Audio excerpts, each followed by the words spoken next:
الكريم أما بعد فأعوذ بالله من الشيطان الرجيم بسم الله الرحمن الرحيم سبحان الذي أسرى بعبده ليلا من المسجد الحرام إلى المسجد الأقصى الذي باركنا حوله لنريه من آياتنا إنه هو السميع البصير وقال الله تعالى في القرآن المجيد والفرقان الحميد في مقام آخر والنجم إذا هوى ما ضل صاحبكم وما غوى وما ينطق عن الهوى إن هو إلا وحي يوحى صدق اللہ العظیم۔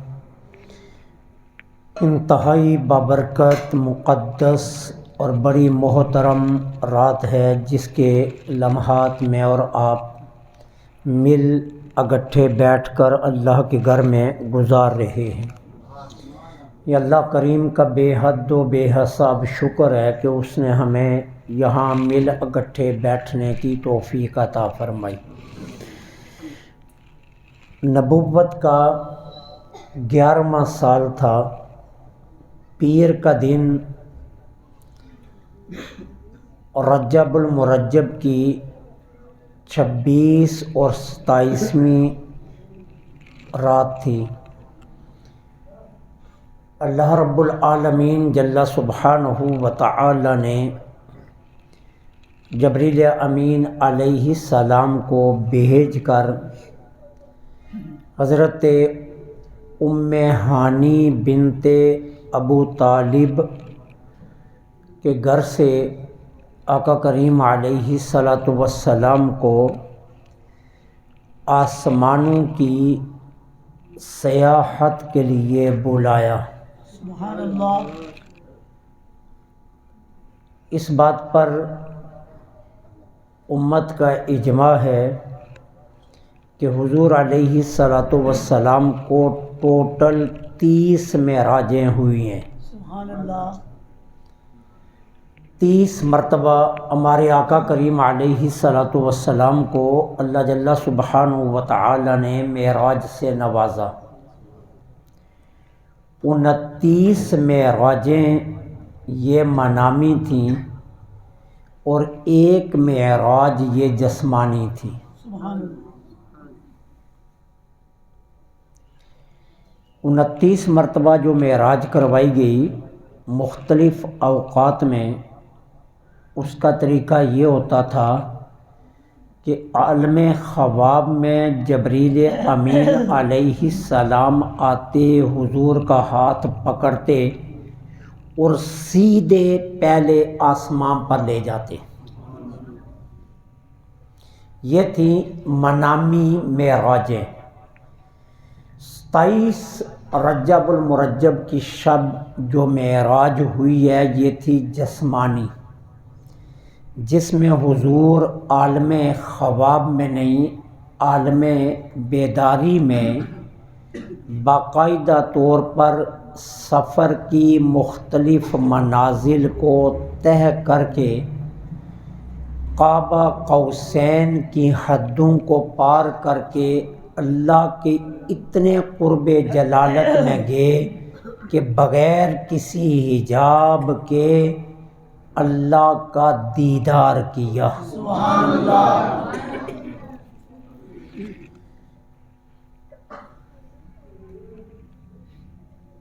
اس کی بے شمار حکمتیں تھیں، بے شمار راز تھے، جس کے لیے اللہ تعالیٰ نے اپنے محبوب کو معراج جسمانی عطا فرمائی۔ معراج کے سفر کے 4 حصے ہیں۔ پہلے حصے میں حضور حضرت ام ہانی کے گھر سے اٹھے، براق پر سوار ہوئے اور مسجد اقصیٰ میں تشریف لائے، اور درمیان میں حضور نے عالم برزخ اور تخت الثری کا سفر بھی کیا، اور کئی صدیاں بعد، ہزاروں سال بعد امت کے گناہوں پر جو سزائیں وارد ہونے والی تھیں انہیں بالمشافہ حضور نے دیکھا۔ اور اسی دوران میرے آقا نے موسیٰ علیہ السلام کو دیکھا کہ وہ اپنی قبر مبارک میں کھڑے نماز پڑھ رہے تھے۔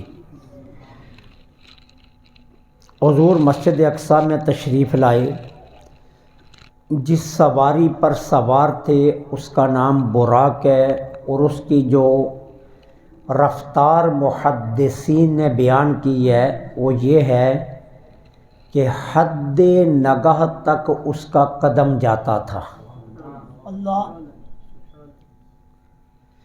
بالفاظ دیگر اگر میں یہ کہوں تو یہ مبالغہ نہیں ہوگا کہ اس نے ایک قدم مسجد حرم سے اٹھایا اور دوسرا قدم اس کا مسجد اقصیٰ میں آ گیا تھا۔ اب یہ بات اچھی طرح ذہن میں رکھنا، یہ براق کی رفتار کا عالم ہے، اور حضور جب مسجد حرم سے مسجد اقصیٰ آ رہے تھے تو راستے میں دیکھا موسیٰ علیہ السلام اپنی قبر میں نماز پڑھ رہے ہیں۔ حضور مسجد اقصیٰ میں پہنچے تو موسیٰ پہنچ چکے تھے۔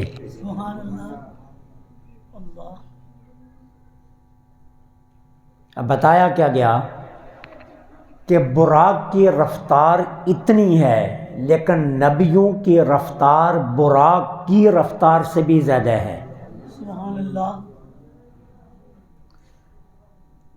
اور جب براق کی رفتار یہ ہے اور موسیٰ کی رفتار براق سے بھی زیادہ ہے تو جو موسیٰ کا امام ہے اس کی رفتار کا عالم کیا ہوگا؟ سبحان اللہ۔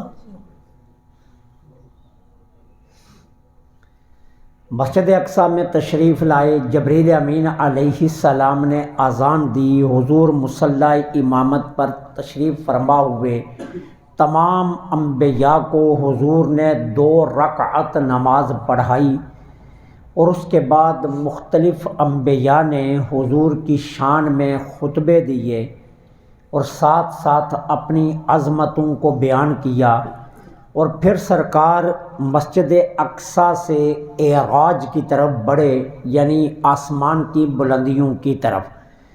یہی براق نے ایک قدم اٹھایا تو دوسرا قدم پہلے آسمان پر تھا، لیکن دوسری طرف عالم کیا ہے؟ پہلے آسمان کا دروازہ بند، جبریل امین نے دروازہ کھٹکھٹایا تو گیٹ کیپر فرشتے نے پوچھا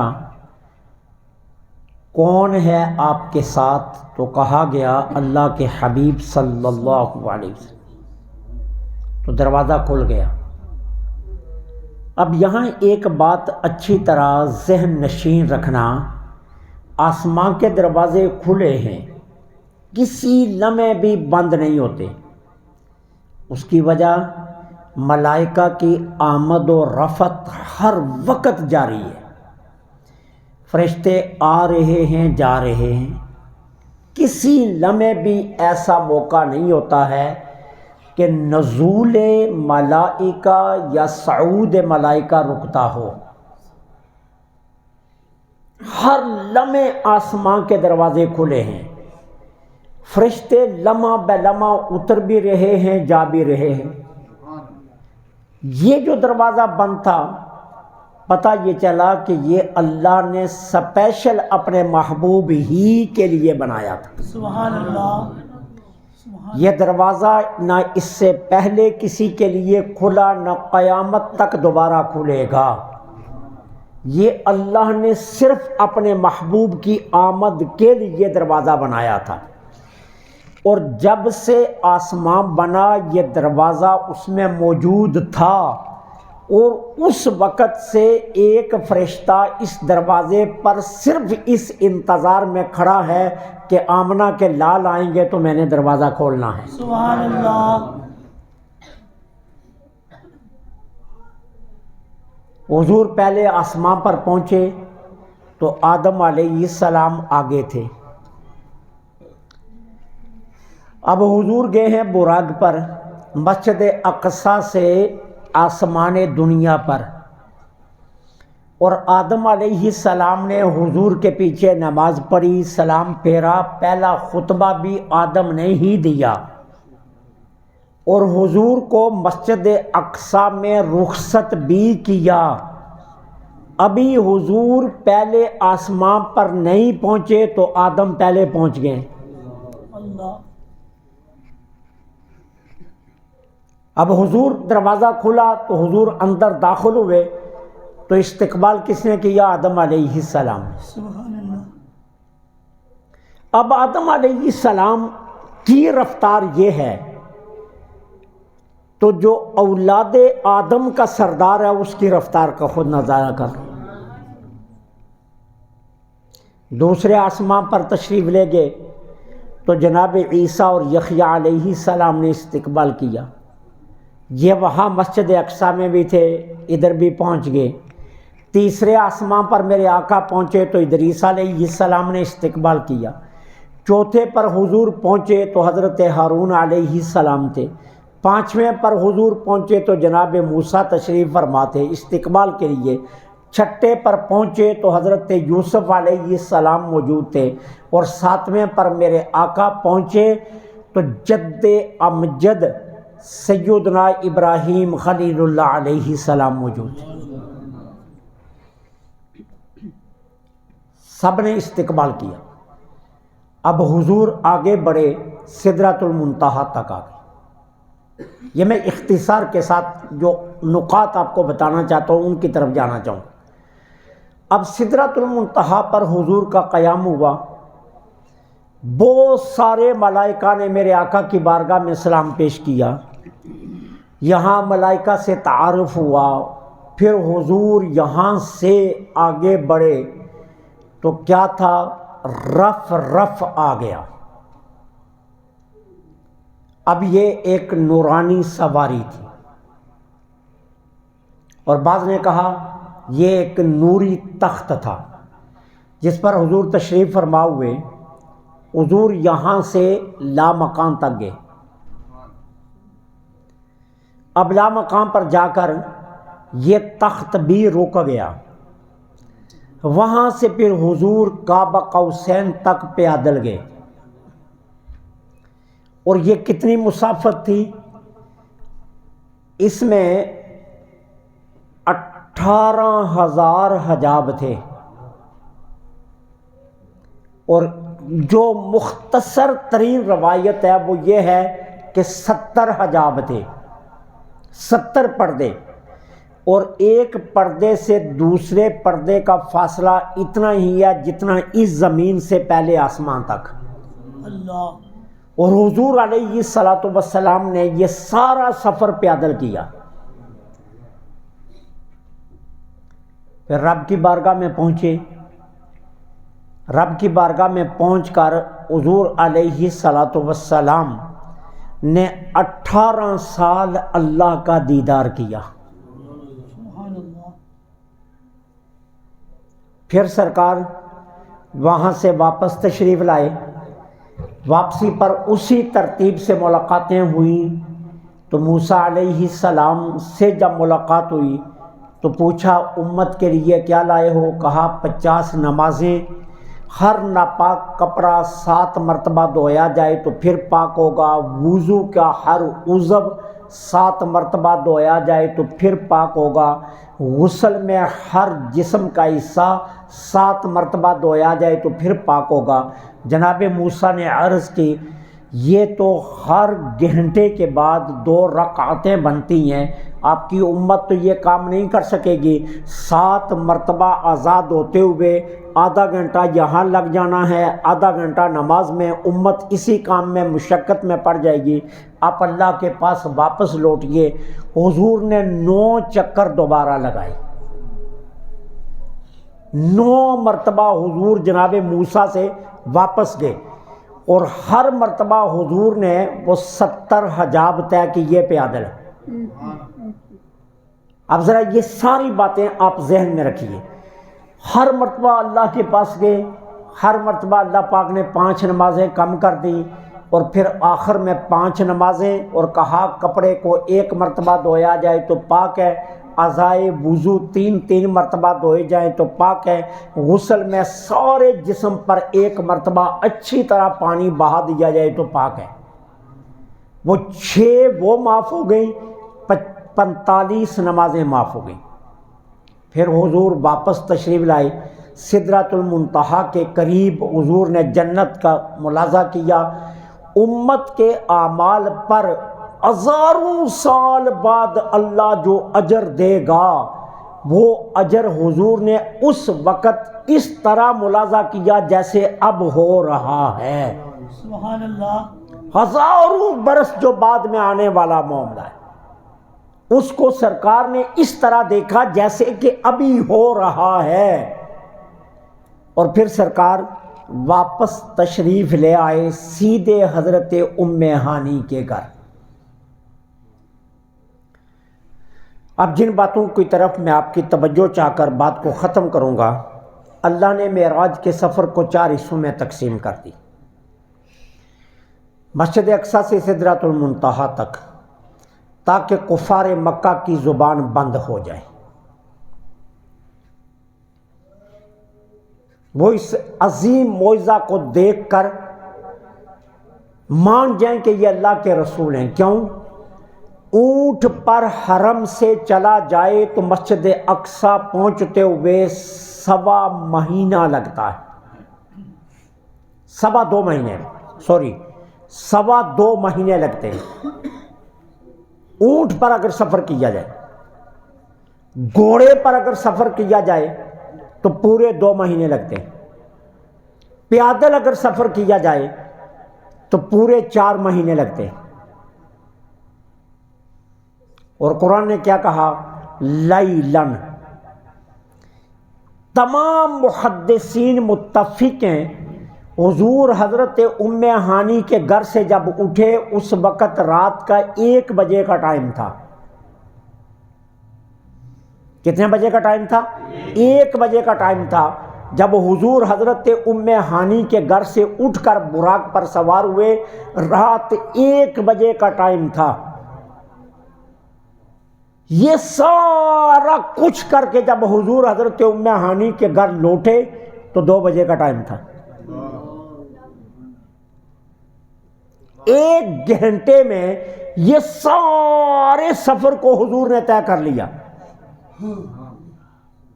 تو مسجد اقصیٰ سے، مسجد حرم سے مسجد اقصیٰ تک کا سفر اس لیے کروایا گیا تاکہ کفار مکہ کی زبانیں بند ہو جائیں جو یہ کہتے ہیں کہ یہ اللہ کے رسول نہیں ہیں.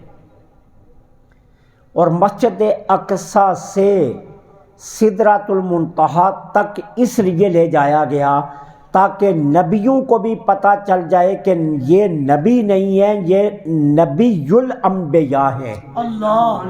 یہ نبیوں کے بھی امام ہیں، نبی الانبیاء ہیں. اس لیے اللہ سدرۃ المنتہا تک لے گیا.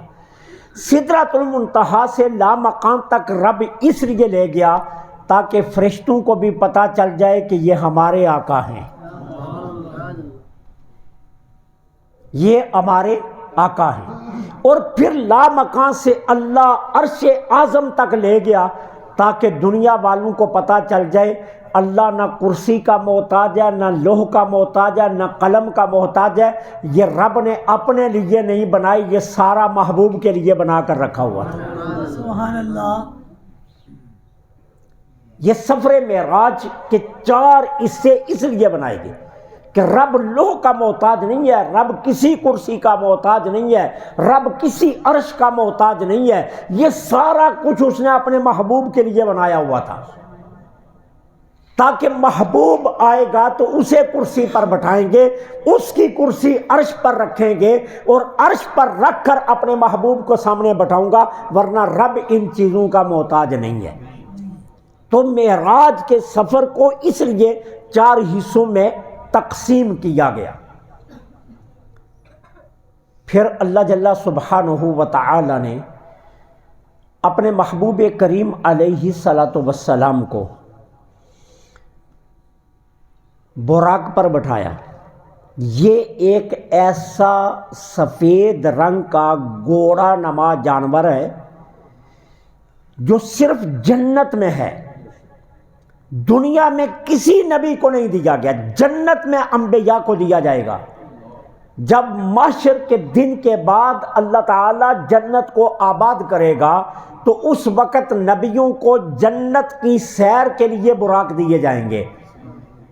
زمین پر اگر کسی نبی کو یہ سواری ملی تو وہ صرف ہمارے آقا ہے، یہ بتانے کے لیے کہ جو چیزیں جنت میں بنائی گئی ہیں وہ بھی محبوب ہی کے لیے بنائی گئی ہیں۔ سبحان اللہ۔ اللہ نے براق حضور کے علاوہ کسی نبی کو نہیں دیا، حالانکہ جنت میں سارے نبیوں کی یہ سواری ہوگا اور ہر نبی کا الگ الگ براق ہوگا جنت میں، ہر نبی اپنے اپنے براق پر بیٹھ کر جنت کی سیر کرے گا، لیکن یہ معاشر کے بعد ہوگا، معاشر سے پہلے کسی کو یہ نصیب نہیں، یہ صرف اللہ نے اپنے محبوب کو دیا۔ پھر حضور کو پروٹوکول کیسا دیا گیا؟ جب حضور مسجد حرم سے نکلے، جبریل امین علیہ السلام کے ساتھ 70,000 ملائکہ، میکائیل کے ساتھ 70,000، اسرافیل کے ساتھ 70,000، 70,000 فرشتوں کی یہ جماعتیں چاروں مقرب ترین فرشتے لے کر حضور کے دائیں بائیں چل رہے تھے۔ اس پروٹوکول سے میرے آقا آگے چڑھے۔ اب حضور جب مسجد اقصی سے آسمان کی طرف چڑھے تو آسمان کی طرف چڑھتے ہوئے کیا ہوا؟ نور کی ایک سیڑھی لائی گئی، نور کی اس سیڑھی پر براق اپنا پاؤں رکھ کر چل رہا تھا، لیکن نور کی سیڑھی کہاں تھی؟ فرشتوں کے پروں پر۔ یہ پروٹوکول دیکھیے کہ فرشتوں کے پروں پر نور کی سیڑھی کو لگایا گیا اور یوں ترتیب سے فرشتوں کے پر جوڑے گئے اور آسمان تک نور کی سیڑھی لگا کر براق کو کہا گیا کہ اس سیڑھی کے اوپر پاؤں رکھ رکھ کر آؤ تاکہ آج ملکوتی نیچے رہے اور انہیں پتہ چلے فرشتوں کا امام بھی آ رہا ہے۔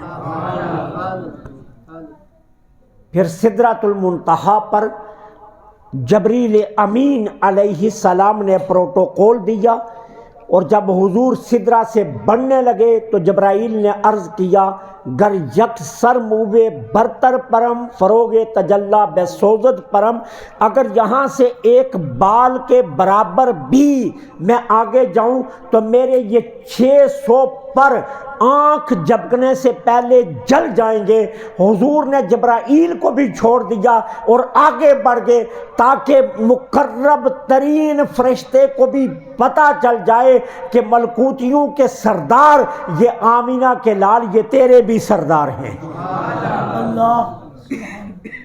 اور یوں اللہ تعالی عز و جل نے اپنے محبوب کو لا مقام پر بلایا۔ اب حضور کی قوت کا عالم دیکھیے، حضور کی قوت کا عالم کیا ہے؟ جب بیٹا دلہا بنے، خوب سج جائے، سواری پر بیٹھنے لگے تو ماں کہتی ہے سبحان اللہ، جب اسے پیارا لگتا ہے وہ پھر کیا ہے؟ نظر اتارتی ہے۔ بھائی کہتے ہیں بھائی کو دیکھ کر سبحان اللہ، بہنیں بھائی کو دیکھ کر کہتی ہیں سبحان اللہ، خاندان کے بڑے کہتے ہیں سبحان اللہ۔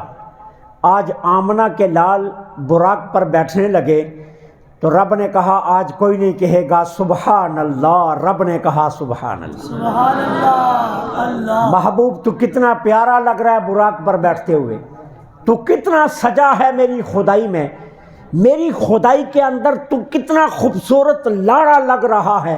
آج ملکوتیوں کی بارات میں براق کے اوپر تیری سج دج کتنی ہے کہ آج رب بھی فرما رہا ہے سبحان اللہ۔ یہ حضور کی قوت کا عالم دیکھیے۔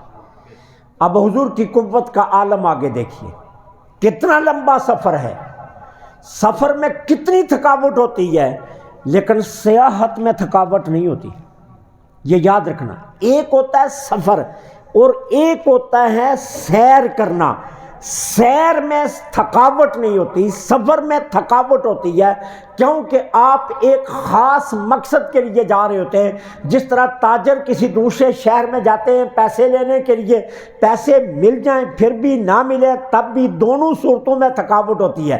لیکن جو بچے مری گھومنے کے لیے جاتے ہیں، 6 دن کے بعد بھی آئے تو پوچھتے ہیں ہمیں کچھ بھی نہیں ہوا، اتنے دلکش نما، اتنے خوبصورت مناظر تھے، ہم دیکھ کر اتنے خوش ہوئے، تھکاوٹ کا کوئی اثر ہی نہیں ہے۔ اللہ فرما رہا ہے اتنا محبوب کو پھیرایا لیکن اسرا، سفر نہیں کروایا، سونے کو سیر کروائی، ام ہانی کے گھر لوٹ کر آئے تو تھکاوٹ تھی ہی نہیں۔ اب قوت کا اندازہ کیجیے، چڑھنے کو کہا اسرا، لوٹ کر آنے کو کہا والنجم اذا ہوا، زبان کی قوت کو کہا وما ینطق عن الہوی، دل کی طاقت کو کہا ما کذب الفؤاد وما رأى، حوصلے اور ہمت کو کہا ما ضل صاحبکم وما غوی، اور آنکھوں کی ہمت کو کہا ما زاغ البصر وما طغی۔ سبحان اللہ۔ اب یہ دیکھیے حضور کی قوتوں کا عالم دیکھیے، کتنی طاقت ہے۔ فرمایا ما زاغ البصر وما طغی، حیران کن بات ہے، 18 سال محبوب رب کا چہرہ دیکھتا رہا، ایک مرتبہ بھی آنکھ نہیں جھپکی، جب رب کے نور کی انتہا کوئی نہیں ہے، لیکن سونے کے دیکھنے کی بھی انتہا کوئی نہیں ہے۔ وہ اپنے حسن میں انتہا پر تھا لیکن اس نے دیکھنے میں کمال کر دیا۔ 18 سال ٹک ٹکی باندھ کر اس طرح دیکھا، ایک لمحے کے لیے بھی آنکھ کو جھپکا نہیں ہے، اور صرف جھپکا نہیں ہے، 18 سال رب کو اس طرح دیکھا، ادھر ادھر کے کسی منظر کی طرف نگاہ نہیں کی، اور محبوب نے نگاہ جما کر اپنے رب کو دیکھا۔ نعرہ تکبیر، نعرہ رسالت، نعرہ رسالت، نعرہ رسالت۔ قرآن سے رب نے کہا کیا؟ درختوں سے پوچھا تمہارے اوپر ایک آیت نازل کروں؟ درختوں نے کہا نہیں نہیں، ہم بالکل ریزہ ریزہ ہو جائیں گے۔ پہاڑوں سے کہا تمہارے اوپر نازل کروں؟ پہاڑوں نے کہا ہم ریت کے ذرے بن جائیں گے۔ ارے ہواؤں کو کہا تو انہوں نے کہا ہم چلنا چھوڑ دیں گی۔ سمندر سے کہا قرآن نازل کروں تو سمندر نے کہا میں خشک ہو جاؤں گا۔ ہر کسی نے جواب دیا۔ قلب مصطفیٰ نے قرآن قبول کیا، لیکن قلب مصطفیٰ کی طاقت کا عالم یہ دیکھو، ما کذب الفؤاد وما رأى، 18 سال رب کے سامنے بیٹھ کر باتیں کرتے رہے، اور رب بار بار اپنے محبوب کے دل پر اپنی باتیں ڈالتا رہا۔ حیران کن بات ہے، ایک لمحے کے لیے دل ادھر ادھر نہیں ہوا۔ ما کذب الفؤاد وما رأى، رب سورہ نجم میں اپنے محبوب کے حوصلوں کو بیان کر رہا ہے، قوتوں طاقتوں کو بیان کر رہا ہے کہ محبوب کی قوت کا طاقت کا عالم یہ دیکھو، ما کذب الفؤاد وما رأى، ایک لمحے کے لیے دل ادھر ادھر نہیں ہوا۔ 18 سال نظر نے ٹک ٹکی لگا کر دیکھا اور دل نے ٹک ٹکی لگا کر سنا، اور پھر 70 پردے طے کیے پیادل، رہنما بھی کوئی نہیں تھا، اور ایک پردے سے دوسرے پردے کا فاصلہ اتنا جتنا اس زمین سے آسمان کا فاصلہ، اور 70 پردے پیادل طے کر کے رب کی بارگاہ میں پہنچے۔ رب کیا فرما رہا ہے؟ ما ضل صاحبکم وما غوی، ایک پردے سے دوسرے پردے تک جانے میں ایک لمحے کے لیے محبوب بھولا بھی نہیں ہے۔ اللہ اللہ، حوصلہ دیکھو، ہمت دیکھو، طاقت دیکھو، قوت دیکھو میرے محبوب کی۔ ما ضل صاحبکم وما غوی، ایک لمحے کے لیے محبوب بھولے نہیں ہیں۔ جس پردے سے نکلے دوسرے پردے میں داخل ہوئے، سیدھے ادھر پہنچے جدھر ان کا رب بیٹھا ہوا تھا۔ یہ حضور کی قوتوں کا عالم دیکھیے، اور زبان کی طاقت کو کیا کہہ دیا؟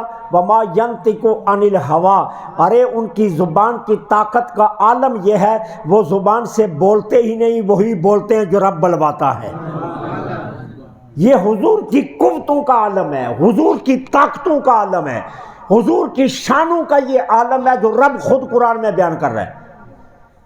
اور چڑھنے کو کہا سبحان الذی اسرا، کتنا پیارا ہے جو محبوب کو لے گیا سیر کے لیے، لیکن رب نے یہاں قسم نہیں اٹھائی، صرف فرمایا سبحان الذی اسرا، پاک ہے وہ ذات جو لے گئی، جو لے گئی۔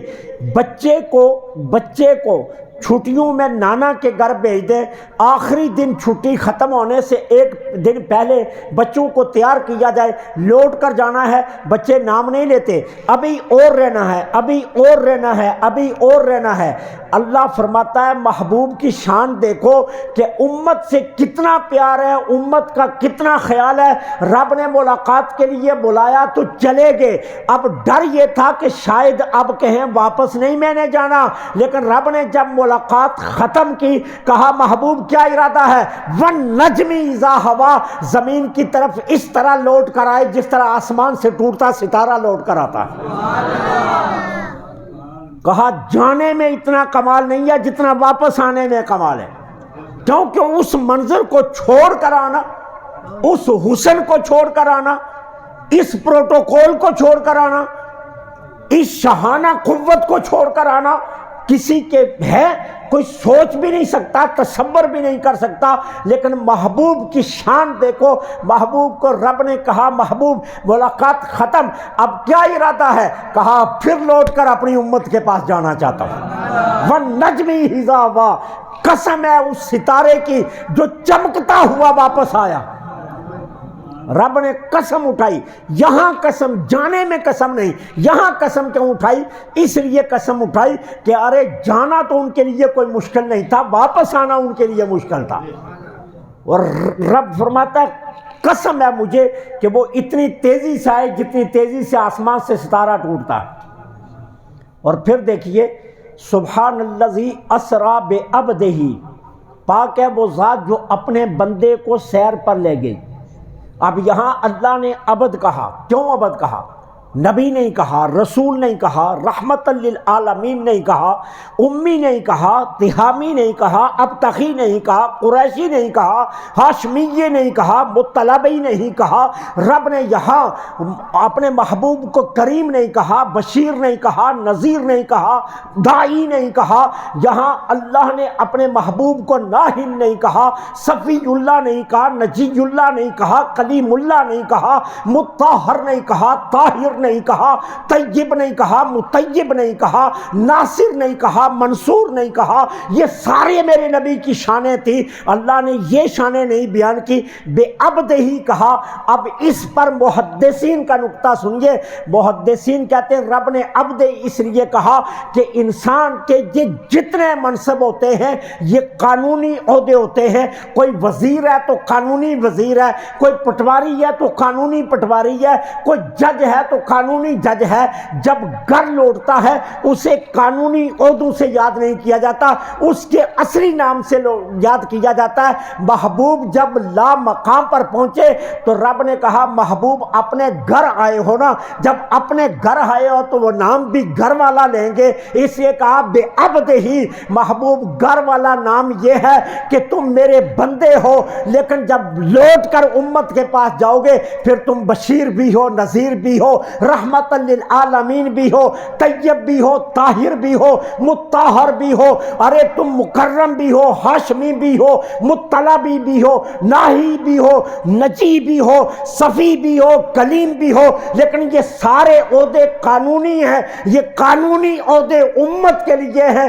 رب کے پاس آئے ہو تو یہ تمہارا اپنا گھر ہے، یہاں عبد ہی کے نام سے یاد کیا، تو وہاں بے عبد ہی کہا تاکہ پتہ چلے کہ محبوب اپنے گھر آئے تھے، ان کے لیے یہ کوئی نئی بات نہیں تھی، ان کے لیے یہ کوئی نئی بات نہیں تھی۔ تو اللہ نے اپنے محبوب کو رجب المرجب کی 27ویں شب جسمانی معراج کروائی ہے۔ حضور نے کھلی آنکھوں سے بیداری کی حالت میں، یہ جو ہماری آنکھیں سر میں لگی ہیں ماتھے کے نیچے، ان آنکھوں سے اللہ رب العالمین کو دیکھا۔ اور کس شان سے دیکھا؟ ما زاغ البصر وما طغى، اتنی ٹکی لگا کر دیکھا کہ آنکھ جھپکی بھی نہیں ہے، آنکھ ایک لمحے کے لیے جھپکی بھی نہیں ہے۔ یہ شان صرف ہمارے آقا کریم کو اللہ نے عطا فرمائی، یہ جسمانی معراج صرف حضور کو عطا فرمائی، حضور کے علاوہ کسی اور کو عطا نہیں فرمائی۔ اور اللہ نے شب معراج حضور کو کیا دیا، کتنا دیا، یہ تو کوئی نہ بیان کر سکتا ہے، نہ کسی کے علم میں آ سکتا ہے۔ بس اتنا سمجھیے، میرے آقا فرماتے ہیں کہ جب میں رب کے قریب پہنچا تو رب نے فرمایا یا محمد صلی اللہ علیہ وسلم هل انت تعلم لما تختصم ملائ الاعلی، محبوب جانتے ہو ملائ الاعلی والوں میں جھگڑا کس بات کا چل رہا ہے؟ حضور کہتے ہیں میں نے عرض کیا اللہ ہی جانتا ہے۔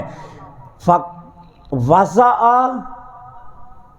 بین کتفی یدی فعلمت ما فی السماء وما فی الارض وما بینہما الی یوم الدین۔ حضور فرماتے اللہ نے اپنا دست قدرت میرے دونوں کاندھوں کے درمیان رکھا، جس کی ٹھنڈک کو میں نے اپنے سینے میں محسوس کیا۔ اور پھر کیا تھا؟ آدم سے لے کر قیامت تک جو ہو چکا، جو ہوگا، جو ہونے والا ہے، سب کا علم مجھے آ گیا۔ کوئی چیز رب نے اپنے محبوب سے پوشیدہ رہنے ہی نہیں دی۔ میں نے پہلے عرض کیا حضور جب مسجد حرم سے چلے تھے، ابھی مسجد اقصیٰ میں نہیں پہنچے، راستے میں میرے آقا کریم علیہ الصلوۃ والسلام نے عالم برزخ کو دیکھا۔ ہزاروں سال بعد بے نمازی کو جو سزا ہونی ہے، جھوٹے کو جو سزا ہونی ہے، زانی کو جو سزا ہونی ہے، شرابی کو جو سزا ہونی ہے، وہ حضور نے ایسے دیکھ لی جیسے اب ہو رہی ہے۔ اور جب حضور سدرہ سے واپس آنے لگے تو جنت کو دیکھا۔ جنت میں معاشر کے بعد جس کو جو جزا ملنی ہے اور اس پر جو انعام ہونا ہے، یہ ابھی ہزاروں سال بعد کے واقعات ہیں جو حضور نے ایسے دیکھے جیسے اب ہو رہے ہیں، جیسے اب ہو رہے ہیں۔ تو آپ خود اندازہ کیجئے پھر ان کے علم کی انتہا ہے کوئی؟ ابھی تو پتہ ہی نہیں ہے کہ وقوع قیامت کو کتنے ہزار سال باقی ہیں، ہزار ہیں یا لاکھ ہیں، یہ کسی کو علم ہی نہیں ہے کہ لاکھوں سال بعد پھر وقوع قیامت ہوگا، اور قیامت کے بعد پھر معاشر ہوگا، پھر معاشر کے 50,000 سال ہوں گے، پھر اس کے بعد داخلہ جنت میں ہوگا، اور پھر جزائیں ملیں گی اور اہل جنت اپنے اپنے مقامات پر پہنچیں گے۔ یہ جو لاکھوں سال بعد ہونے والا ہے وہ حضور نے ایسے دیکھا جیسے ہو رہا ہے۔ تو پھر ان کے علم کی حد ہے کوئی؟ ان کے علم کی حد ہی کوئی نہیں ہے۔ تو اللہ تعالیٰ نے اپنے محبوب کو قرآن کے بعد جو سب سے عظیم معجزہ عطا کیا وہ معراج ہے۔ قرآن کے بعد یہ حضور کا سب سے بڑا معجزہ ہے، اس سے بڑا معجزہ اور نہیں ہے کوئی۔ قرآن کے بعد قرآن سب سے بڑا معجزہ ہے میرے آقا کا، اور اس کے بعد معراج ہے۔ اور پھر دیکھیے آقا کریم علیہ الصلوۃ والسلام اتنی مدت سفر پر رہے، اس دوران نہ حضور نے نہ کھایا نہ پیا، اللہ، نہ سوئے نہ آرام کیا، نہ حضور نے قضائے حاجت کی، کوئی بشری خلل حضور کی ذات میں نہیں آیا۔ 70,000 حجاب پیدل چلے، تھکے نہیں، 70,000 حجاب پیدل چلے، حضور کو پیاس نہیں لگی، بھوک نہیں لگی، 18 سال رب کے دیدار میں لگے رہے، حضور کو بھوک نہیں لگی، لوٹ کر آئے گئے، حضور کو پیاس نہیں لگی۔ کیا یہ بتانا مقصود تھا کہ محبوب کو صرف بشر نہ دیکھو، یہ بشر بھی وہ ہے جو بے مثال بشر ہے، تم 12 گھنٹے بھوکے نہیں رہ سکتے، ہمارا محبوب ہزاروں سال بھی بھوکا رہ سکتا ہے۔ یہ تمہاری طرح کا بشر نہیں ہے، یہ وہ بے مثل بشر ہے کہ جس جیسا اور کائنات میں بشر کوئی نہیں ہے، کہ اتنی مدت حضور رہے لیکن حضور کو نہ تھکاوٹ ہوئی ہے نہ کسی چیز کی حاجت ہوئی ہے۔ جو وضو کر کے حضرت ام ہانی فرماتی ہیں کہ حضور جو وضو کر کے میرے گھر سے چلے تھے، جب حضور لوٹ کر میرے گھر آئے اسی وضو سے حضور نے نماز تہجد پڑھی ہے۔ آ کر نیا وضو نہیں کیا میرے آقا نے۔ معلوم یہ ہوا کہ اتنی مدت تک میرے آقا سفر میں رہے لیکن اتنی مدت کے باوجود حضور کو حاجت نہیں ہوئی۔ یہ بتانا مقصود تھا کہ محبوب بشر ہے لیکن تمہاری طرح کا بشر نہیں، یہ رب کی خدائی میں بے مثال بشر ہے کہ جس کی کوئی مثال ہی نہیں ہے۔ تم مثال ڈھونڈنا بھی چاہو تو کوئی مثال نہیں ہے۔ سارے نبیوں کو جوڑ کر بھی اگر حسن یوسف ڈال لو، موسیٰ کے معجزات ڈال لو، ابراہیم کی عبادت کو ڈال لو، اسماعیل کی قربانی کو ڈال لو، آدم کی توبہ کو ڈال لو، یحییٰ کے رونے کو ڈال لو، زکریا کی دعائیں ڈال لو، یوسف کے حسن کو ڈال لو، یونس کی عبادت کو ڈال لو، ارے تم سارے نبیوں کو اکٹھا کر لو پھر بھی میرے محبوب کی مثل نہیں بنا سکتے، مثل نہیں بن سکتی، کیونکہ میرا محبوب بے مثل ہے۔ اس لیے اللہ رب العالمین نے اپنے محبوب کو معراج کا سفر کروا کر یہ بتایا کہ یہ محبوب کی شان کے مالک ہے۔ اور پھر حضور مسجد اقصیٰ سے، مسجد حرم سے مسجد اقصیٰ گئے تاکہ مکہ والوں کو پتہ چل جائے کہ یہ اللہ کے سچے رسول ہیں۔ اتنی تیزی میں راتوں رات واپسی ممکن نہیں ہے، ٹھیک ہے۔ اب حضور مسجد اقصیٰ سے سدرۃ المنتہا پر گئے، تو یہ کن کے لیے معراج تھی؟ اہل طریقت کے لیے معراج۔ جو طریقت کے لوگ ہیں نا، اولیاء کاملین، ان کی پرواز ہے کہاں تک؟ 7 آسمانوں تک۔ 7 آسمان سے آگے کوئی غوث، کوئی قطب، کوئی ولی نہیں جا سکتا۔ اب اللہ نے اپنے محبوب کو وہاں تک پہنچایا تو پہنچا کر بتایا، طریقت والو جہاں تمہاری پرواز رک جاتی ہے میرا محبوب وہاں سے بھی آگے جا رہا ہے۔ اب 7ویں آسمان سے لے کر سدرۃ المنتہا تک پرواز ہے صاحبان اسرار کی، جو اسرار سے واقف ہیں، اور وہ کون ہے؟ نبی۔ نبیوں کی پرواز ہے 7ویں آسمان سے سدرۃ المنتہا تک۔ یہ عالم اسرار ہے جس میں راز کی باتیں چلتی ہے ہر لمحے۔ نبیوں کی پرواز ہے سدرۃ المنتہا تک۔ رب نے محبوب کو 7ویں آسمان سے سدرۃ المنتہا تک پہنچایا یہ بتانے کے لیے، اسرار والو تمہاری پرواز یہاں رک جاتی ہے، اب دیکھنا میرا محبوب کدھر جا رہا ہے۔ سدرۃ المنتہا سے لامکان تک بلایا یہ بتانے کے لیے، جبرائیل تو باتیں رب کی لینے کے لیے آگے آنے کی کوشش کرے بھی تو نہیں آ سکتا، لیکن دیکھ ہمارا محبوب کہاں جا رہا ہے، لامکان تک۔ اور لامکان سے آگے تصور کی دنیا ختم ہو جاتی ہے۔ رب نے بتایا جہاں تصور بھی ختم ہو جائے وہاں سے بھی میرا محبوب آگے جا رہا ہے۔ تو یہ معراج کا سفر، اس کے منازل جو اللہ نے اپنے محبوب کو طے کروائے، اس میں یہ حکمتیں تھیں کہ رب اپنے محبوب کی شانوں کو واضح کرنا چاہتا تھا کہ محبوب کی شانیں کیا ہیں۔ حضور بشری حالت میں مسجد حرام سے مسجد اقصیٰ گئے، ٹھیک ہے۔ اب مسجد اقصیٰ میں حضور نے سارے نبیوں کو امامت کروائی، تو سارے نبی کہاں سے آئے تھے؟ عالم روحانیت سے۔ نبی کہاں سے آئے تھے؟ عالم روحانیت سے آئے تھے نا۔ سارے نبی اپنی اپنی قبروں سے تشریف لائے تھے، وہ عالم روحانیت میں چلے گئے تھے۔ اب عالم روحانیت سے سارے نبی آئے لیکن کسی کو مصلی امامت نہیں دیا گیا، حضور کو مصلی امامت دیا گیا یہ بتانے کے لیے، عالم روحانیت والو تمہارا امام بھی میرا محبوب ہے۔ اللہ تمہارا امام بھی میرا محبوب ہے۔ پھر حضور مسجد اقصی سے سدرۃ المنتہا پر گئے تو سدرۃ المنتہا پر بیت المعمور جو فرشتوں کا کیا ہے کعبہ ہے، اس کعبے کے اندر حضور تشریف لے گئے اور سارے ملائکہ آئے اور سارے ملائکہ گٹھے ہوئے۔ جبریل امین نے وہاں بھی اذان دی اور اذان دے کر سارے فرشتے بیت معمور میں جب اکٹھے ہو گئے، مصلی وہاں بھی خالی تھا۔ جبرائیل نے ہاتھ پکڑا، حضور کو آگے کھڑا کیا اور وہاں بھی حضور نے فرشتوں کو نماز پڑھائی، یہ بتانے کے لیے کہ جبرائیل وقتی سردار ہے، سچا سردار آمنہ کا لال ہے۔ فرشتوں تمہارا سردار بھی آمنہ کا لال ہے۔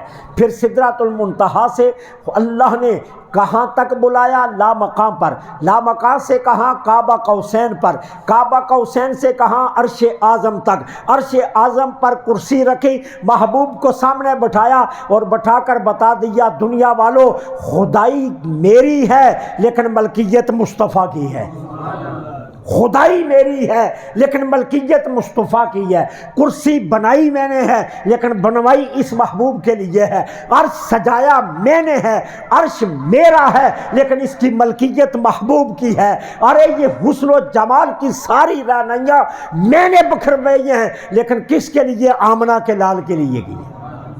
تو اس لیے رب نے اپنے محبوب کو معراج کا سفر کروایا تاکہ پتہ چل جائے حضور کتنی شانوں کے مالک ہیں، حضور کتنی عظمتوں کے مالک ہیں۔ رب کی ربوبیت میں، خدا کی خدائی میں حضور سے بڑھ کر کسی اور کی شان ہی نہیں ہے۔ اور جب رب نے اپنی ذات ہی حضور سے پوشیدہ نہیں رکھی تو کوئی اور چیز حضور سے پوشیدہ کیسے رہ سکتی؟ کیسے رہ سکتی ہے؟ کوئی شے حضور سے پوشیدہ نہیں رہ سکتی۔ اس لیے اللہ نے 27 رجب المرجب کی شب اپنے محبوب کو جسمانی معراج کروا کر قرآن کے بعد یہ سب سے بڑا معجزہ عطا کیا۔ اب قیامت تک سارے علوم سرگرداں رہیں گے لیکن حضور کے اس سفر کی طرف کوئی نہیں جا سکے گا، حضور کی بلندیوں کی طرف کوئی نہیں جا سکے گا، کوئی بھی اس سفر تک نہیں جا سکے گا جس سفر پر حضور گئے۔ اور اتنے مختصر قلیل وقت میں لیلن رب نے کہا، اور میں نے پہلے عرض کیا حضور ام ہانی کے گھر سے نکلے، رات کا 1 بجے کا ٹائم تھا، لوٹ کر آئے تو 2 بجے تھے۔ 1 گھنٹے میں حضور نے اتنا لمبا سفر کیا۔ یہ میرے آقا کا معجزہ ہے، قیامت تک اس کی مثال نہیں بن سکے گی، نہ کوئی اس کی مثال دے سکے گا۔ اللہ نے اپنے محبوب کو یہ شانیں دی ہیں۔ آج کی یہ مبارک رات ہے، بڑی بابرکتوں والی رات ہے، بڑی مقدس رات ہے، بڑی محترم رات ہے۔ کوشش کیجئے اسے لغو نہ گزاریے۔ میں آپ کو یہ تو نہیں کہتا ساری رات جاگتے رہیں، میں یہ نہیں کہتا، میں ضرور یہ کہوں گا کہ حضور 1 بجے نکلے تھے، کم از کم رات کو 1 بجے ضرور اٹھ جائیے۔ ابھی بے شک سو جائیں لیکن رات کو 1 بجے اٹھیے۔ جب میرے آقا نے سفر شروع کیا تھا اس لمحے جتنے بھی ممکن ہو سکتے ہیں نوافل پڑھیے، نوافل پڑھ کے حضور کو تحفہ بخشیے کہ جن کے صدقے اللہ نے یہ شانیں ہمیں دی ہیں، ہمیں امت بنایا، امت خیر کہا، حضور کے صدقے حضور کی شفاعت ملے گی۔ یہ حضور کی کرم نوازیاں جو ہمارے اوپر ہوں گی ان کا صلہ تو نہیں دے سکتے لیکن حضور کی بارگاہ میں کوئی ہدیہ تو پیش کر سکتے ہیں نا۔ تو جب آمینہ کا لال خدا کی خدائی کا لاڑا بن کے نکلے تو تم بھی مصلی بچھا لو اور حضور نفل پڑھو جتنے پڑھ سکتے ہو، اور پھر حضور کی بارگاہ میں نذرانہ پیش کرو۔ کل کا دن روزے کا دن ہے، اگرچہ ملک پاکستان میں الیکشن کا کل ہے، آپ لوگوں نے اپنی اپنی پسند کا ووٹ بھی ڈالنا ہوگا، لیکن کوشش کیجئے اس کے ساتھ ساتھ روزہ رکھنے کی کوشش کیجئے۔ کل کے روزے کا بڑا اجر ہے، بڑا ثواب ہے۔ کل کا روزہ 1 سال کے روزوں کے اجر کے برابر ہے۔ گویا کل اگر آپ نے روزہ رکھا تو اللہ آپ کو 1 سال کے نفلی روزوں کا اجر عطا فرمائے گا۔ اتنی بڑی شان ہے کل کے روزے کی۔ اللہ مجھے آپ کو عمل کی توفیق عطا فرمائے۔ وما علینا الا البلاغ۔ درود و سلام۔